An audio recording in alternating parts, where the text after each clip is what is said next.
सार्वजनिक मध्यवर्ती श्री गणेशोत्सव मंडळ व महानगरपालिकेचे उपायुक्त मच्छिंद्र घोलप यांनी गणपती घाट परिसर व विसर्जन कुंडाची संयुक्त पाहणी केली आणि विसर्जन कुंडातील घाण पाण्याचा उपसा करून स्वच्छ पाणी सोडावे व गणपती घाट परिसरातील ड्रेनेज लाईन स्वच्छ करून गणेश भक्तांना कुठल्याही प्रकारची गैरसोय होऊ नये याची काळजी पालिका प्रशासनाने घ्यावी अशा सूचना पालिका उपायुक्त मच्छिंद्र घोलप यांना मध्यवर्ती श्री गणेशोत्सव मंडळाच्या वतीने करण्यात आले।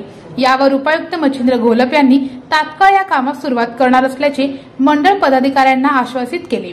मध्यवर्तीने सुचविलेले कामे नाही झाले तर पालिका प्रशासनाच्या विरोधात आंदोलन करावे लागेल असे प्रसिद्धी माध्यमांसमोर बोलताना सांगितले। विसर्जनाची तयारी बघण्याकरता आज मध्यवर्ती महामंडळाचे सर्व पदाधिकारी आम्ही इथं आले असता महापालिकेचे उपायुक्त घोलप साहेब व त्यांची टीम सुद्धा आमच्यासोबत इथं आली आणि इथं आल्यानंतर अशी भयावह अशी परिस्थिती आपल्याला गणपती घाटावर बघायला मिळाली। गेली कित्येक दिवस मध्यवर्तीने पत्र व्यवहार करून सुद्धा मनपाने ज्या पद्धतीने खबरदारी घ्यायला पाहिजे होती ती घेतल्याची दिसत नाही।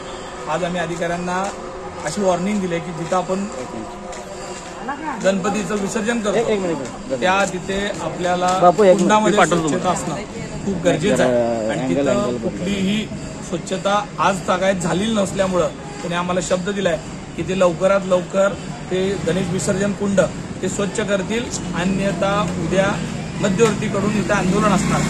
हे आज त्यांनी आमच्याकडून घेतलेल्या वेळात जर काम झालं तर ठीक आहे, पण काम नाही झालं तर उद्या मध्यवर्तीला महापालिकेच्या विरोधात आंदोलन केल्याशिवाय कुठलाही पर्याय राहणार। या पाहणी दौऱ्यात उत्सव अध्यक्ष विनायक महेंद्रकर, ट्रस्टी अध्यक्ष बसवराज एरटे, ट्रस्टी गौरव जकापुरे, प्रसिद्धी प्रमुख शिवानंद एरटे, अमर कुलकर्णी यांची उपस्थिती होती।